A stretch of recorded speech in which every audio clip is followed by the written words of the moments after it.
Good evening everybody. सुरुवात तर मराठीतच व्हायला पाहिजे, त्यामुळे नमस्कार. आपण सगळे चेन्नईमध्ये एकत्र जमलेला आहात आणि खास करून छत्रपती शिवाजी महाराजांच्या 350व्या राज्याभिषेक वर्षानिमित्त हे थ्रूआउट द इयर हे 350वं वर्ष आहे आणि पुढच्या वर्षी 350 कंप्लीट होणार आहे.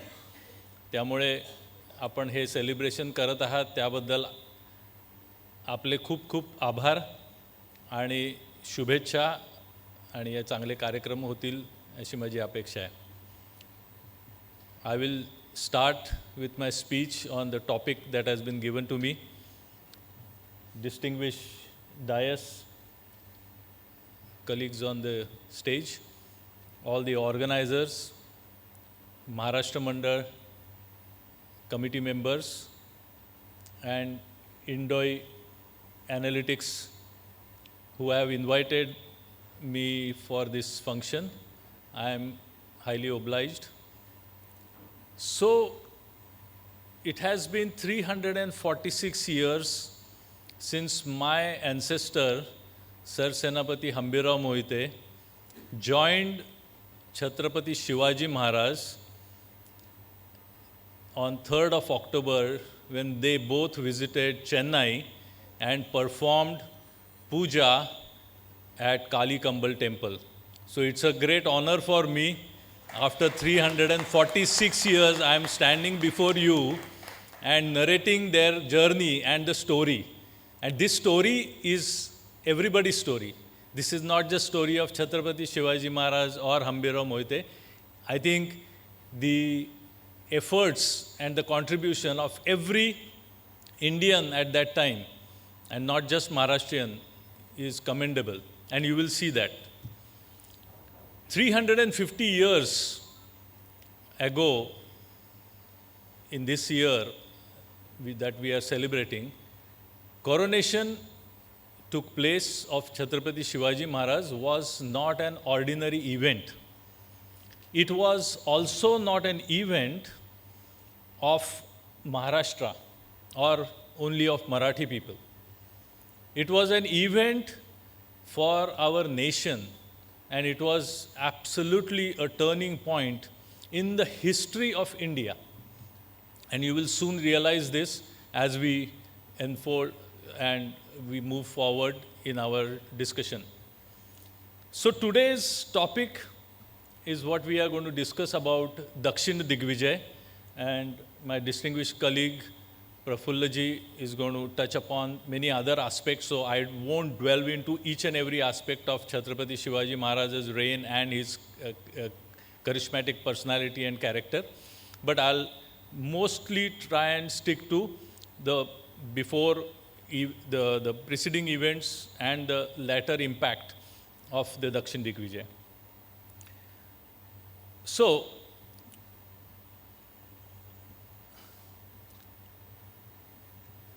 before Chhatrapati Shivaji Maharaj came into being and in existence and the Hindavi Swarajya, what was the situation in the world and in our country?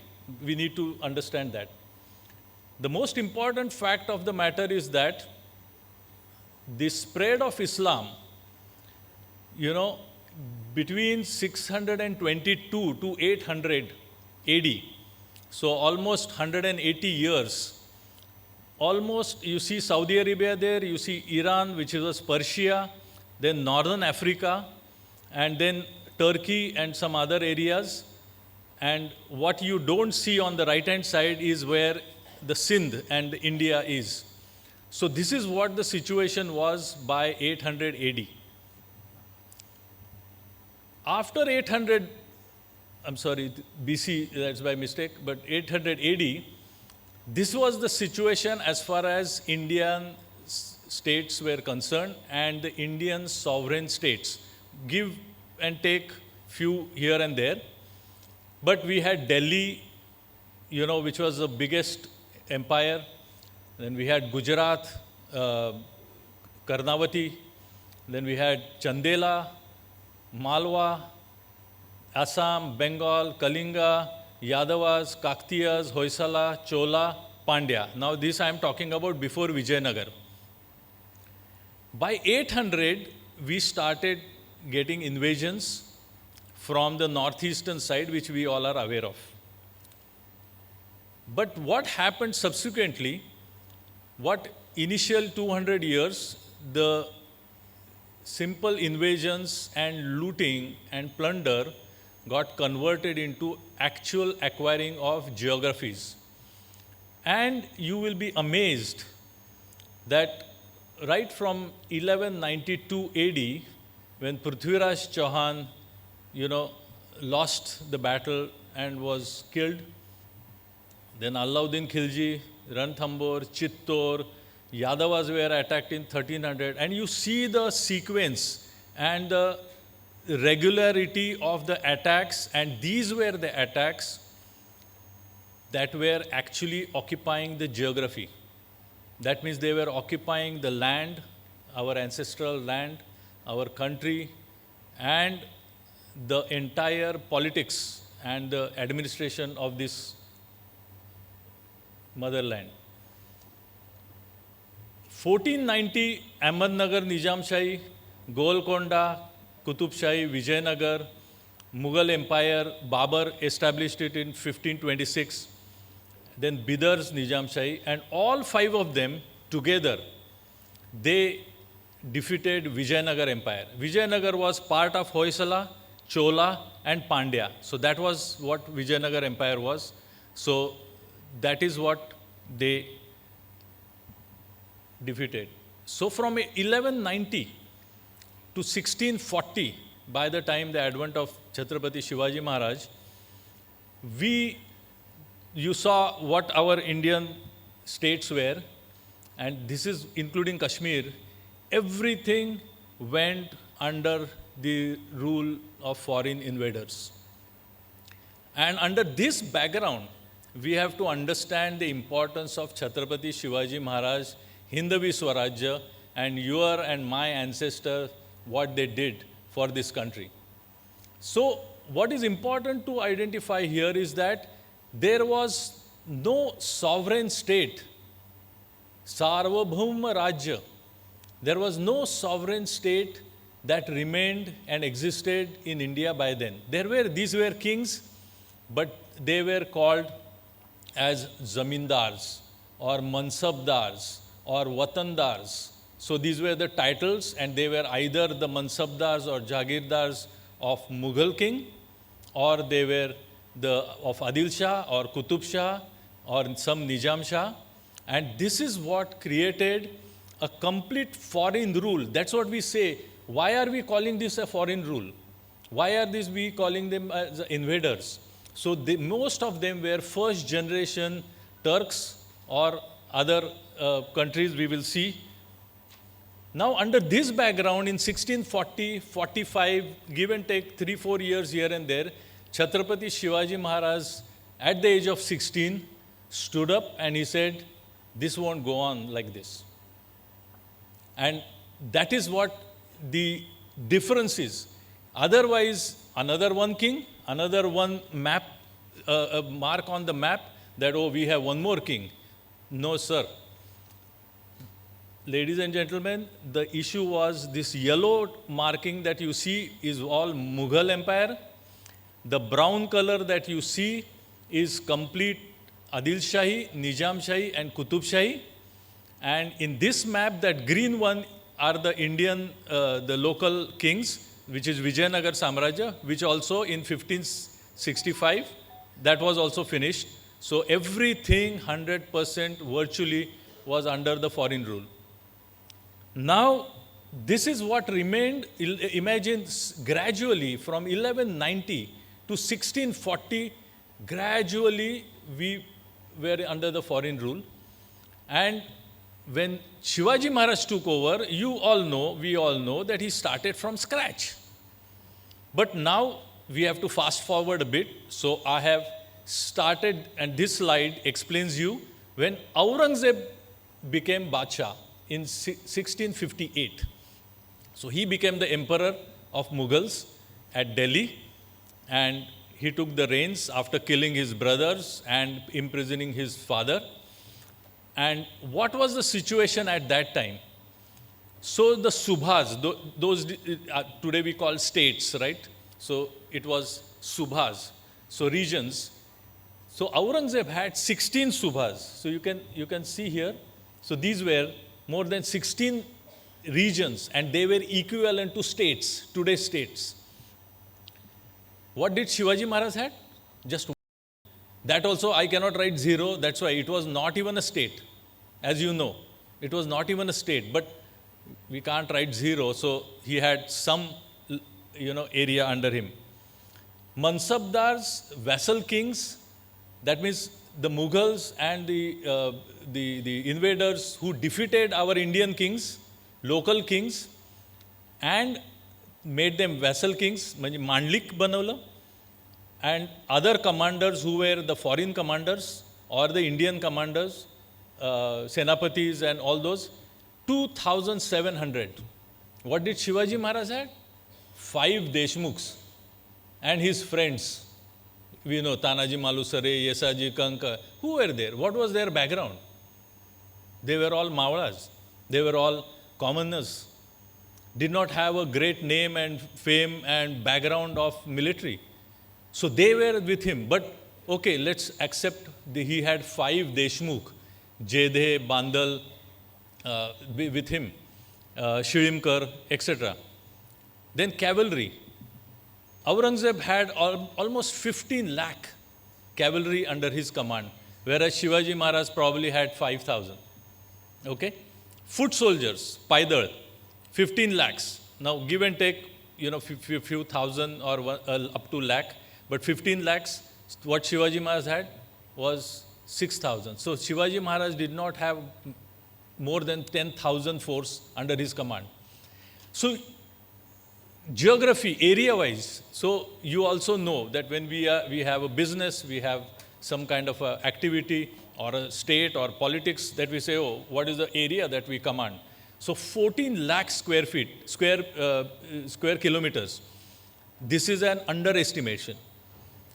I did not really inflate the figure, so this is minimum 14 lakh square kilometers versus Shivaji Maharaj had 10,000. Okay?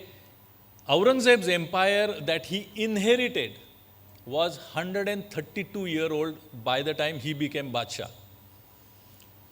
Shivaji Maharaj had just started from scratch and he was in the 13th year of Hindavi Swaraj's existence. And it was yet to take shape. Now you see, and on the left is the actual portrait that was drawn when he became the Badshah, Aurangzeb, on the left-hand side, that is Aurangzeb. And on the right-hand side, 1661, this is the actual portrait of Shivaji Maharaj when he visited Surat in 1661. So this was the portrait. So more or less, this is how they looked, at that time. Now, ladies and gentlemen, please understand, is there or was there any comparison on any front that what gave Chhatrapati Shivaji Maharaj, why he is so great, is under this odd situation, he took over the mightiest, the richest, and the most highly trained. See, we cannot underestimate Aurangzeb also. He was a highly trained, well-experienced Badshah, emperor. So he was a very good strategist. He had absolute command over his administration and give and take the local issues. He was fully in command. So under these circumstances, they both decided and started fight. And the most important thing is they both knew each other very well. They both understood that he is my enemy, both of them. So Shivaji Maharaj, who wanted to free our motherland, knew that it was such an arduous task in front of him, a difficult task. He still took it upon him to fight against Aurangzeb, the might of Aurangzeb, the might of Mughal Empire. And doesn't matter how small Chhatrapati Shivaji Maharaj was, at that time he was not even Chhatrapati. He was just a Shivaji Raje. Still Aurangzeb knew that this is my danger to Mughal Empire. And he took over that. Now we have to shift our focus to, all the efforts of Swaraj and all those stories we all know. Okay? But we will jump to 1670. Chhatrapati Shivaji Maharaj started his endeavor of establishing Swaraj, say around 1645, let's assume. And then we are jumping straight to 1670 now, because we want to go to Dakshin Digvijay. That is our main topic. Now, what happened in 1670 and after that, and the last 10 years of Chhatrapati Shivaji Maharaj is very, very interesting, and that's what we are going to see today. In 1669, a very important event took place in India, and that was Aurangzeb ordered demolition of Kashi Vishweshwar. 1669. Now it is, of course, Shivaji Maharaj took objection and he wrote a letter to Aurangzeb and all that stuff. But please see, we always see we want leader to take action, right? Now let's see what Shivaji Maharaj did. And 1670 onwards, Shivaji Maharaj took a very, very important implemented offensive strategy. Until then, he was mainly offensive against Adil Shahi, Portuguese, Konkan, some local, we know the Mores and Shirkes and some other Konkan area, the landlords and the commanders of Adil Shahi. But he never took on 100% aggressively the Mughals, and did not go against them in a big way. But after 1670, and my hunch is because, and he understood that Aurangzeb is now completely going crazy as far as his religious beliefs and religious policies are concerned. And that is what he did. Dakshin Digvijay was part of the same strategy. Coronating himself was part of the same strategy. And let us see what all he did. In 1670, just see, this is only 1 year chart that I am giving you, and followed by his coronation and followed by Dakshin Digvijay, so that you understand the psychology and the strategy behind Dakshin Digvijay. So January to June in 1670, Sultangarh, Cholagad, Holgad, Sinhagad, Purandar. What we know of Sinhagad battle of Tanaji Malusare was in 1670. That was the offensive that they had.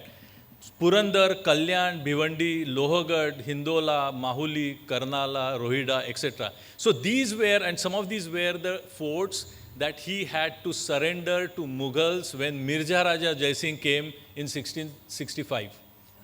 So he started taking them, all of them back. Okay?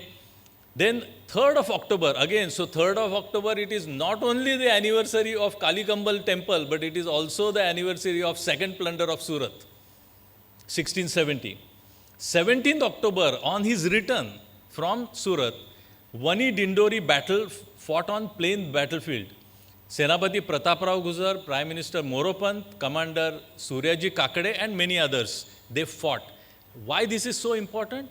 This was one of the most unique battle which we know. Shivaji Maharaj, Ganimikawa, means guerrilla warfare.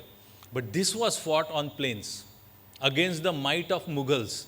And Mughals were defeated hands down. And that is where it changed the entire perception about Maratha's strength even on the plain field. So it's no more that we should say that Shivaji Maharaj means only Ganimikawa. It is actually that and we will discuss few other battles also.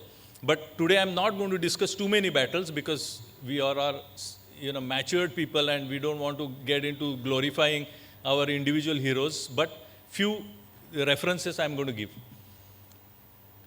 October to December, another line of forts were achieved. And Bahadurpura and Karanja were plundered. These were the trading places, and they were. So what you see here is that Chhatrapati Shivaji went on an offensive, which I told you, against Aurangzeb, full blast. It's not only as far as geography is concerned, as far as his the financial strength, building financial strength, because he knew, and in the records, it is also mentioned that Chhatrapati Shivaji Maharaj had kept certain handsome amount of money to fight against Mughals.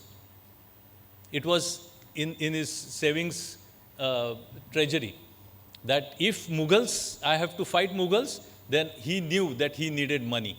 And you see here, it's a combination, and the swiftness, the timing, the combination of money and geography and all the lost forts, so getting the lost ground back. Now, I'm a management student and a manager. My colleague is sitting here, Chetan, so he will appreciate this. So, I have put Shivaji Maharaj's entire 40 years of career, 1640 to 1680. He died in 1680. So these 40 years in one graph, which I am going to open it up in 4 slides.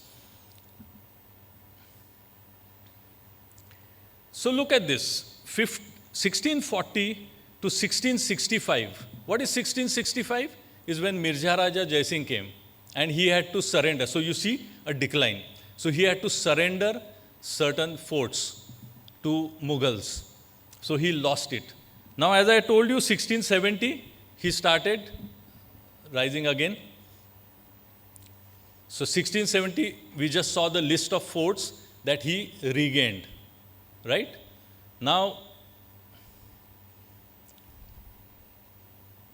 look at this. So sorry, I'm going back one slide. So he did the Rajyabhishek in 1674. Now you see the offensive here. You see the numbers here. And so now you can see and imagine and visualize what was going on in Chhatrapati Shivaji's mind. And please understand, I gave you the background first.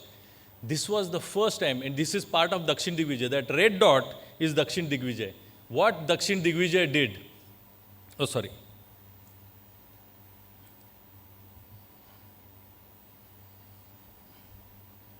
So what Dakshin Digvijay did to Hindavi Swaraj and to our country is that amassing and acquiring more geography. And he chose Dakshin Bharat for this. So you all should be proud.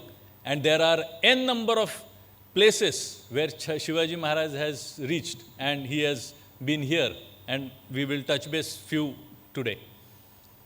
So this is what it is, and now you see this offensive was against the Mughals. So why Mughal emperor? So in the administration and Rajaniti, it is very important. I mean, the national politics I am talking about, like our Prime Minister and the other defense ministers and the generals, that they have to think, is that it is very, very important for us to know who is our enemy. Somebody criticizing you, or somebody's shirt is whiter than you, or somebody is gaining more salary or gaining more, in terms of power, is not your enemy. Enemy is the one, in simple words, who wants to kill you and your family, and who can actually kill you and your family and finish off your culture and nation. Who was that? Aurangzeb. No mincing words. Adil Shahi was there, Qutub Shahi was there, Portuguese were there, but under no circumstances Shivaji Maharaj was worried about them, because he always knew that he can manage them, handle them, defeat them at his will. And so he actually protected them in the end. You will be amazed. Adil Shahi asked for help from Hindavi Swaraj. Sambhaji Maharaj had deputed Hambirao Mohite to protect Adil Shahi. He had sent commanders to protect Qutub Shahi. There was an agreement between Shivaji Maharaj and Qutub Shah, Tana Shah of Golconda that they both will fight against Mughals and Adil Shah, and Marathas will protect Qutub Shahi in case of necessity, and we did. So they were not our enemies. In our ancient Chanakya Niti or Rajaniti, they are called Ari. They hate you, but they cannot kill you. They hate you, but they cannot defeat you.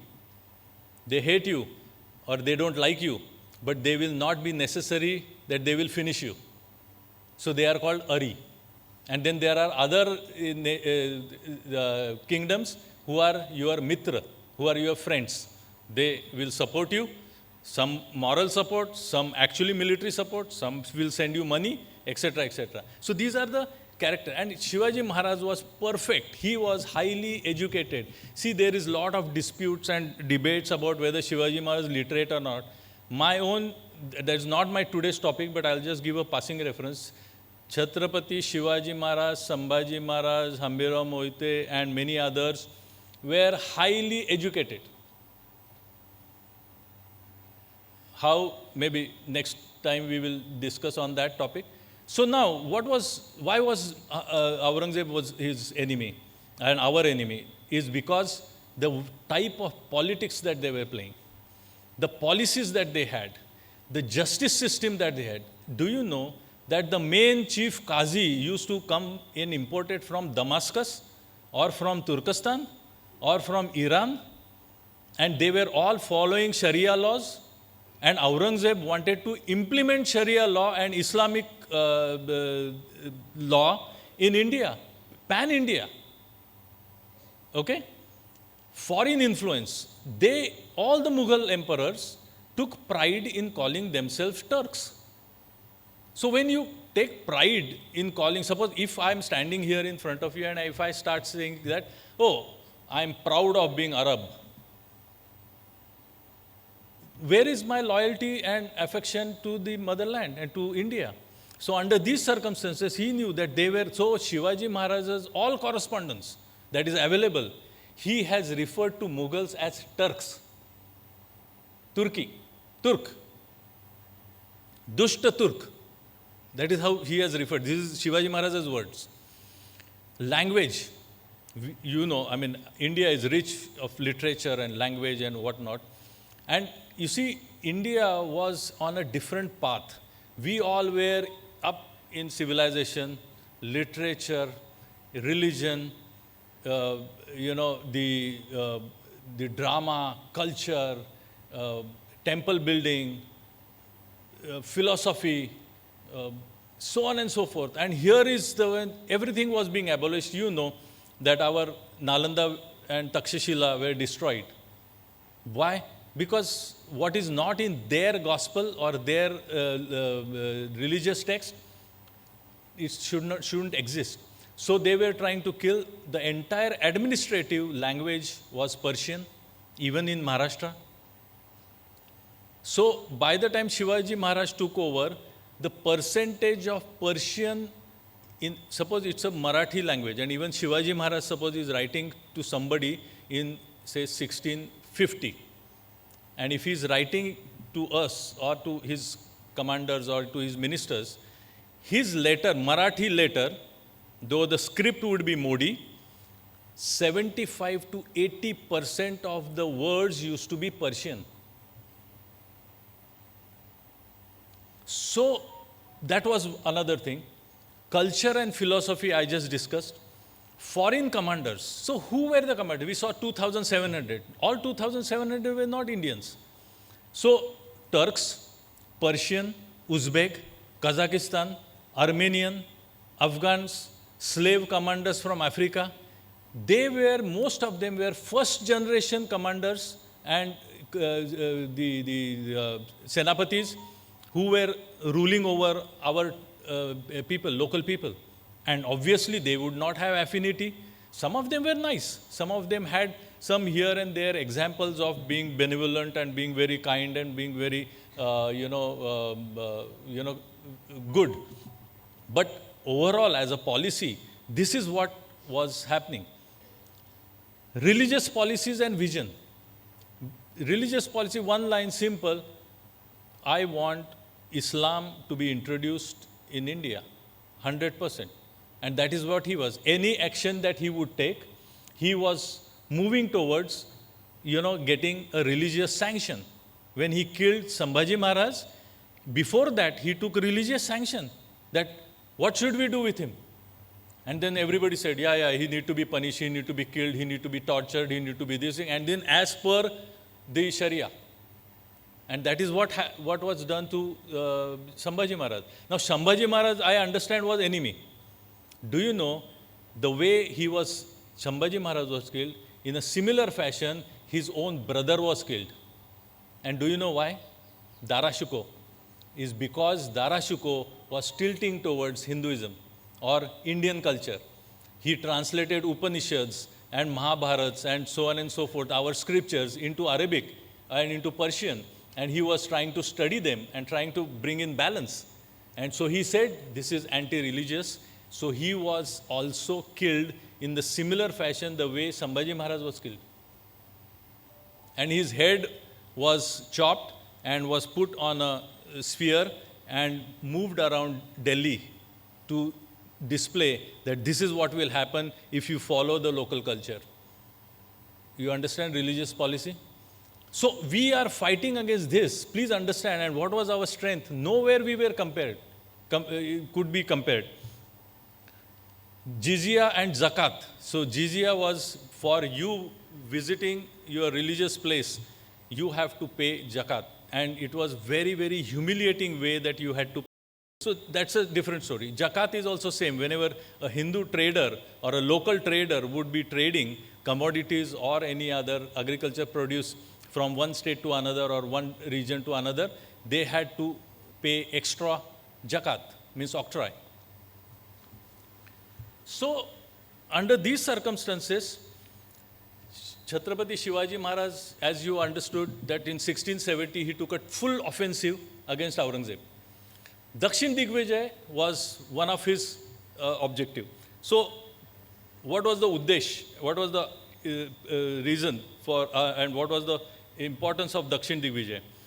So from Tungabhadra River to Kaveri Delta, this region to be captured or to be controlled, brought under control, either directly or indirectly, means have your friends and allies here.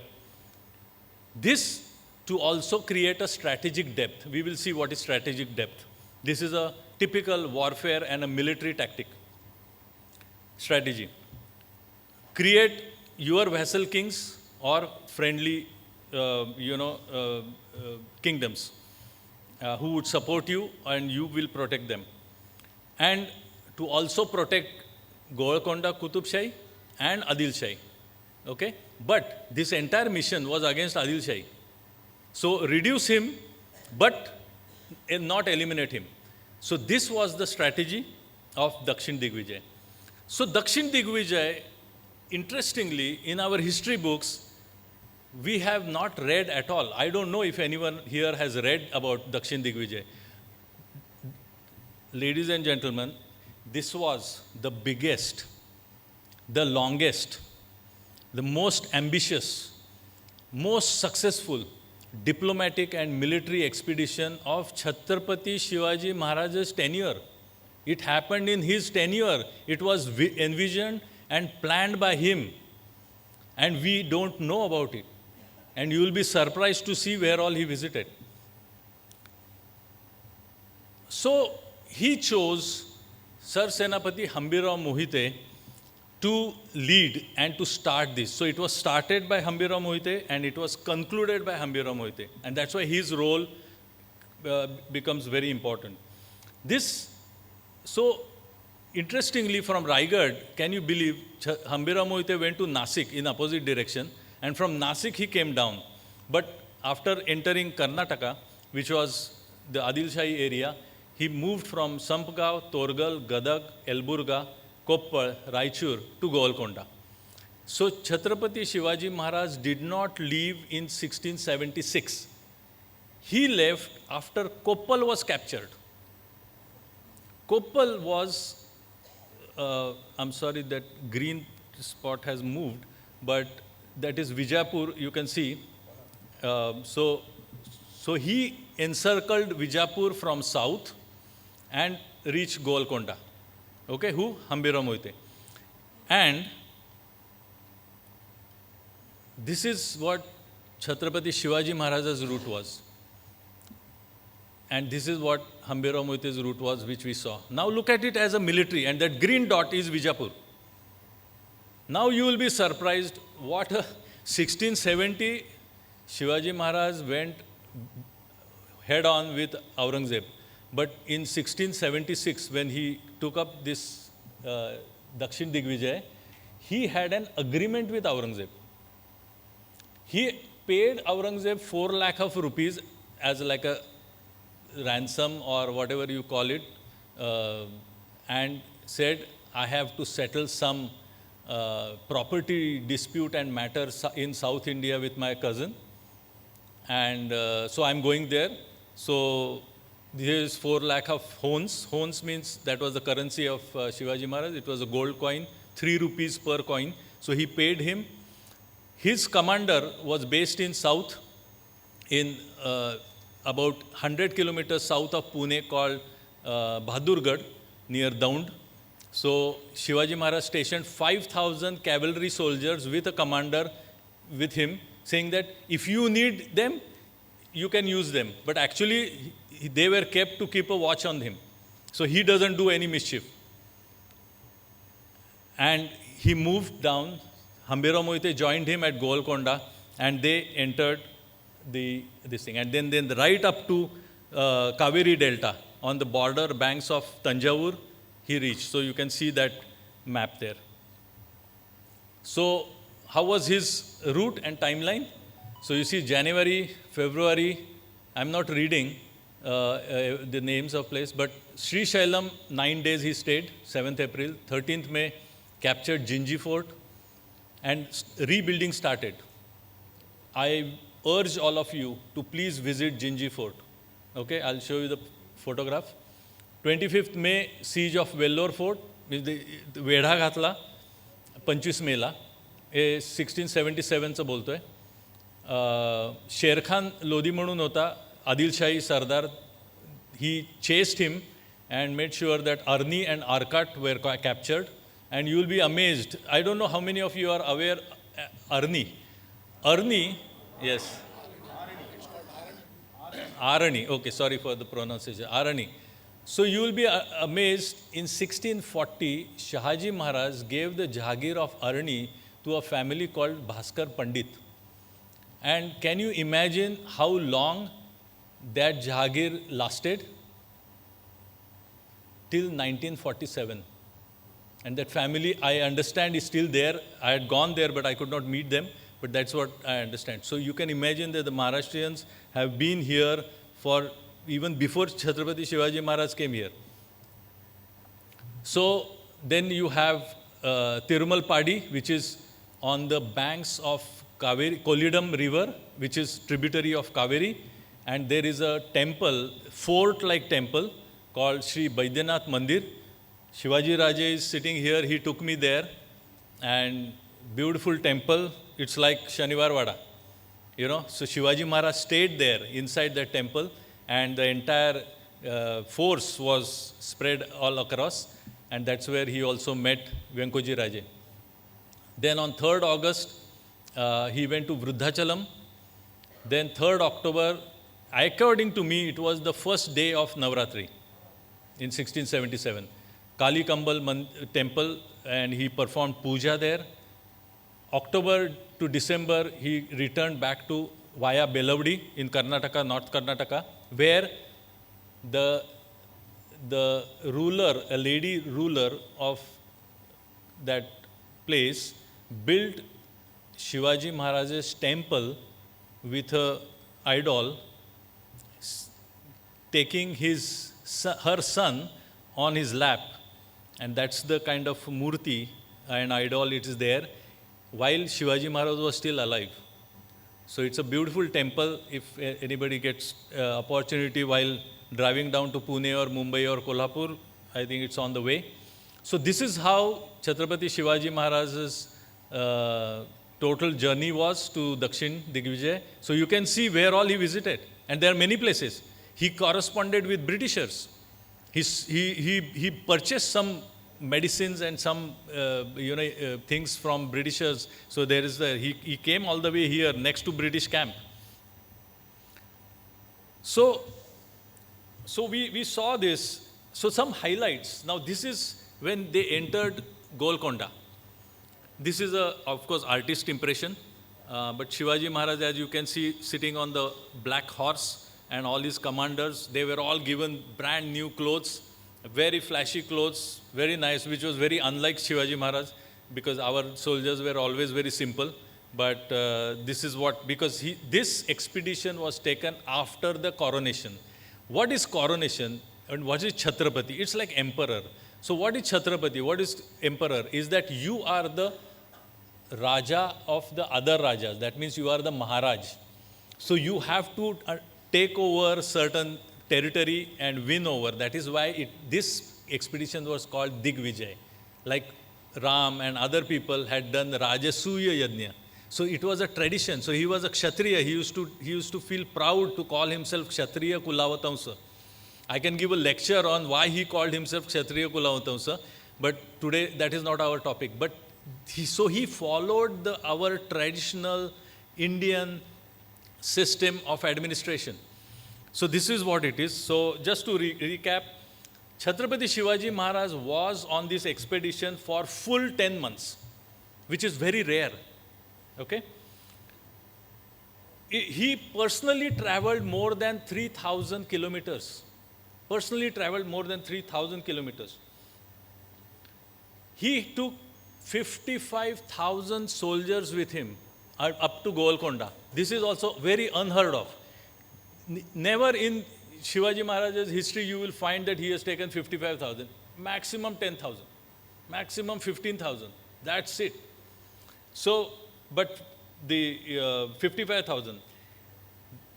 How many forts that they won in Dakshin Digvijay? More than 100 forts. Only in Dakshin. So it's no longer limited to Maharashtra or to Western Maharashtra. 100 or more forts are in South India, which was of Hindavi Swaraj. The revenue that they earned, the potential revenue was 20 lakh hons. And in those days, it was a big thing. Not a single rupee was spent from the coffers of Raigad, that is central government. Every penny of this expedition was earned while this expedition was going on from the friends and allies and wherever they, by force or with love, that they took. So what he achieved. So this is the return journey.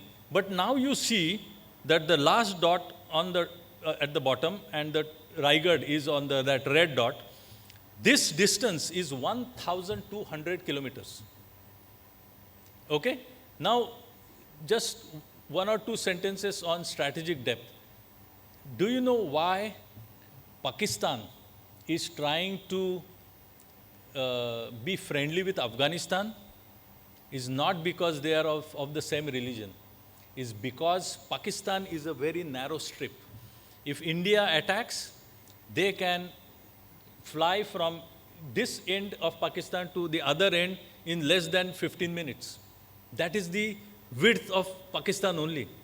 So if in case of danger, where will the leadership go? And that is why they want Afghanistan. The strategic depth. Hope you understand. The depth. So Kholi. So from here, how far? So if there is an attack, what will happen? Yes, you have to attack them. But if the attack is very powerful, you are not ready, or for whatever reason, you cannot underestimate an enemy. You have to take 2 steps behind. So Shivaji Maharaj chose Dakshin for that. While keeping an eye on the north, on Delhi, he took 2 steps behind to Dakshin. He had the vision to go and attack Delhi actually. and it is very, very clear that he had pan-India vision and beyond also. So this is what strategic depth is. And while doing that, as we saw, this was his return journey. So we saw how he came, and this is how he went back. Give and take 10% or 20% here and there, because obviously I have drawn it, as you can see it on a Google map. So it also shows the current routes. So that time it could be 10 kilometers here and there. So today we will conclude that Hindavi Swaraj, Maratha Empire, was not limited, while Shivaji Maharaj was alive, not limited only to Maharashtra. And this remained till 1707.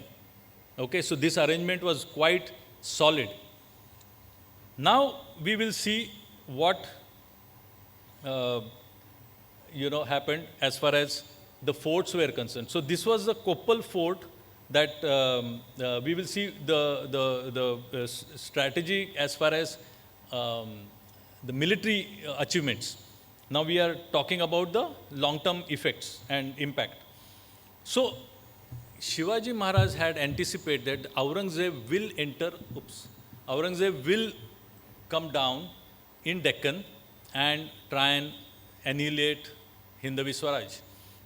So he created this strategic depth. And while he created this strategic depth, he won these strong regional hubs, what we call as the logistical hubs or supply chain hubs. So Koppal, and there is a fort called Bahadur Bhinda, which is just right in front, and the road passing by in those days were supposed to be gateway to south.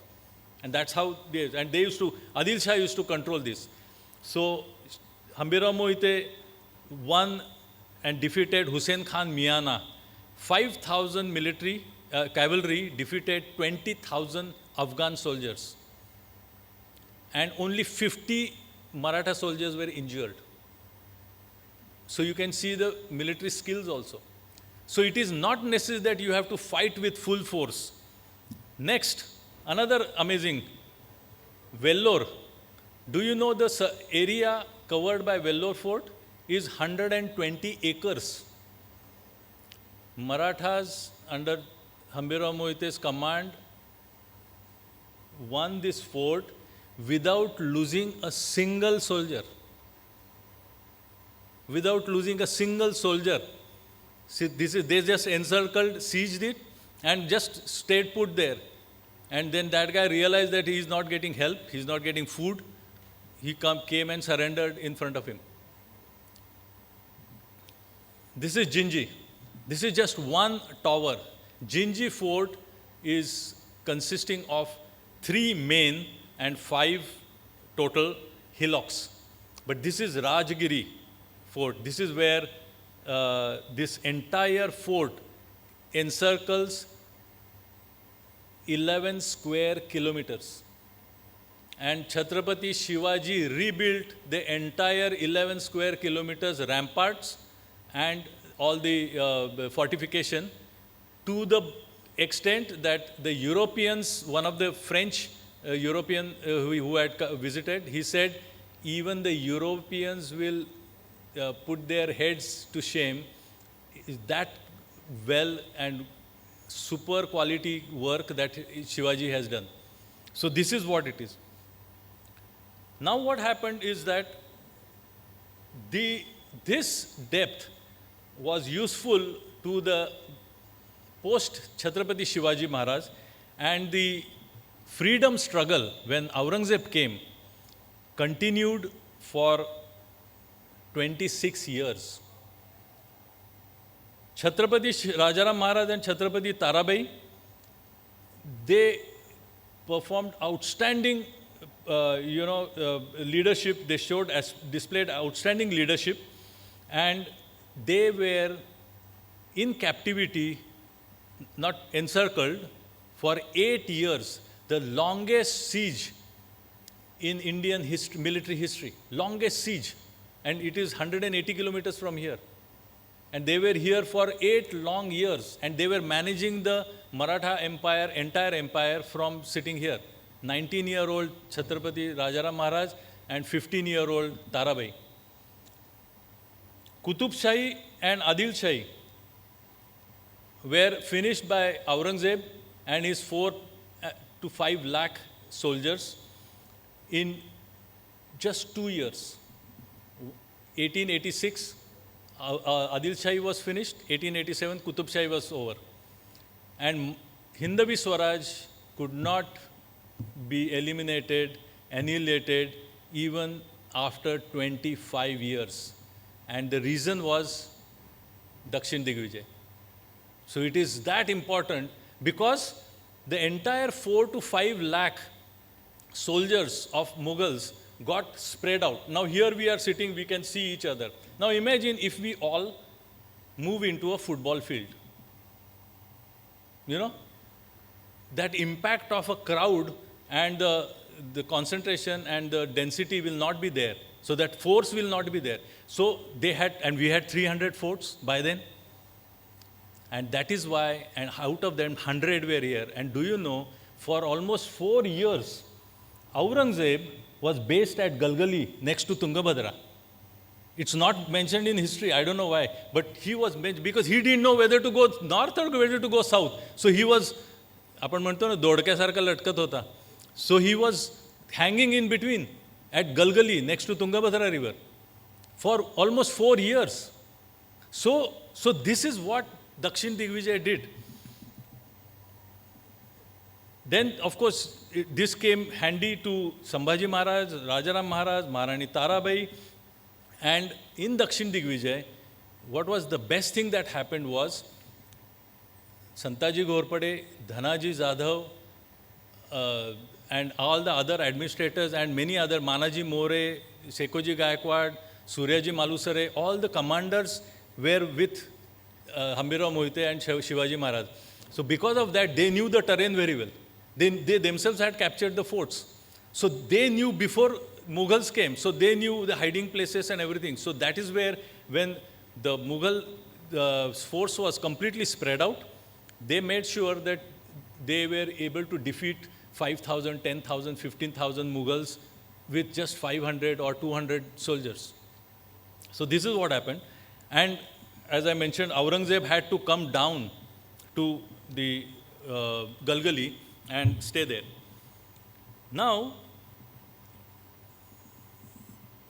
what was the political impact of this? So the Mughlai, the entire Mughal empire, became absolutely, weak in all respects. In terms of, so we saw militarily, now financially, even mentally. Imagine 25 years in a foreign land, fighting, living in tents. Every now and then you don't know when will Santaji, Dhanaji come and over heads.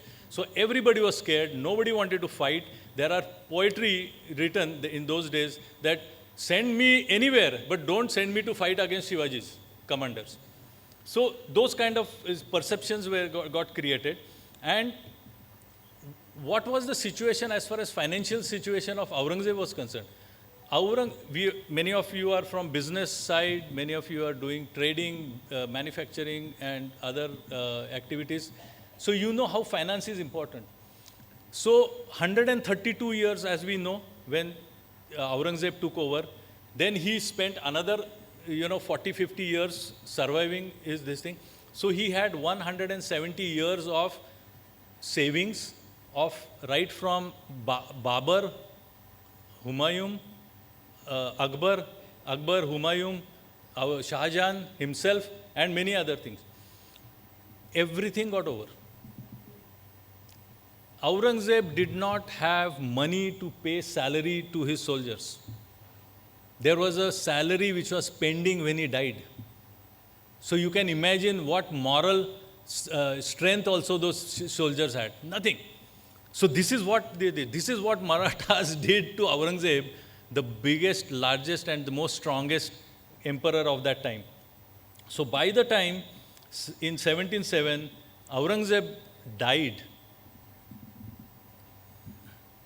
So this is Aurangzeb. We came as a smart, young, this thing, and after 25 years, he was very weak. He was injured near Satara. He never recovered out of that, and he died in 1707 at the age of 89. And finally, there was a fight for the Delhi throne, and that was the downfall, that was the starting of downfall of Mughals. And this is what an impact of a good strategy. And you please, again, I'm reminding you all that under what background Chhatrapati Shivaji Maharaj took over. Look at that, by 1670, he had only 12 forts. Only 12 forts. From there, in 10 years, he himself built 300 forts, created strategic depth, and because of that, otherwise, in 1 year, Adil Shahi was finished. In 1 year, Golconda, Qutub Shahi was finished because they had only one fort. They were only fighting in that one fort. Our kings moved out. So Raja वाचला, गादी वाचली, स्वराज्य वाचलं, आणि देश वाचला. This is the importance of Dakshin Digvijay. And as you know, then Thorle Shahu Maharaj, Bajirao Peshwa, Nana Sahib Peshwa, Madhavrao Peshwa, Mahadaji Scindia, they all took over, and this is what when Shivaji Maharaj started, this was the map of Mughals, and in 1759 at our peak, this was the map of Maratha Empire. Thank you very much. I hope I have made few points clear, and I would like to just give one passing remark as far as Tanjavur is concerned. So where does Tanjavur stand here? Tanjavur was established in 1676 by Vyankoji Raje, who was stepbrother of Chhatrapati Shivaji Maharaj, and that empire lasted for 181 years non-stop with 8 kings, brilliant kings. Now, who was Vyankoji Maharaj? I'll describe and I will end. Imagine a situation and visualize, please. What better example of national integration? A Marathi manus, a young boy, Maharashtra, brought up in Karnataka, scholar in Sanskrit, ruled in Tamil Nadu, where the Rajabhasha was Telugu, and translated Ramayana from Sanskrit into Telugu, and developed music, culture, dance, literature, science, and his successors were brilliant. And Saraswati Mahal Library, I'm sure many of you have visited, and if you have not, please do visit. And their ancestor is with us, Shivaji Raje Bhosle, who is the trustee of the Brihadeshwar Temple. He is the trustee of the Saraswati Mahal Library. And in Brihadeshwar Temple, don't miss to see the longest ever Marathi stone inscription, Marathi Shilalekh, which was carved out giving full details of Bhosla dynasty history. And it is, I don't know how many feet long, it's probably 100 feet long and 6 feet in height. So this is what Maratha Empire, when at peace, is concerned. And then temple protection and temple rebuilding in north. Kashi Vishweshwar was rebuilt by Marathas. Mathura temple was rebuilt by Scindias. Mahakal, Ujjain was rebuilt by Ranoji Shinde. The Dwarka was rebuilt by Ahilyadevi Holkar. Nana Sahib Peshwa rebuilt Nashik's Kalaram Mandir, and so on and so forth. So there are lots of things and achievements, and today what India is because of Hindavi Swarajya, because at the time of partition, the choice was given, if you are Islamic and you want to go to Pakistan, go to Pakistan. If you want to stay with India, stay with India. And most by that time, because of Hindavi Swarajya, most of the Indian states, princely states, were Hindu Rashtra, Hindu Rajya, and without any ifs and buts, they joined Except Kashmir, we all know the story. But everybody else, out of 480, 459 joined Indian state, and that is what we call today Bharat Desh. Thank you so much.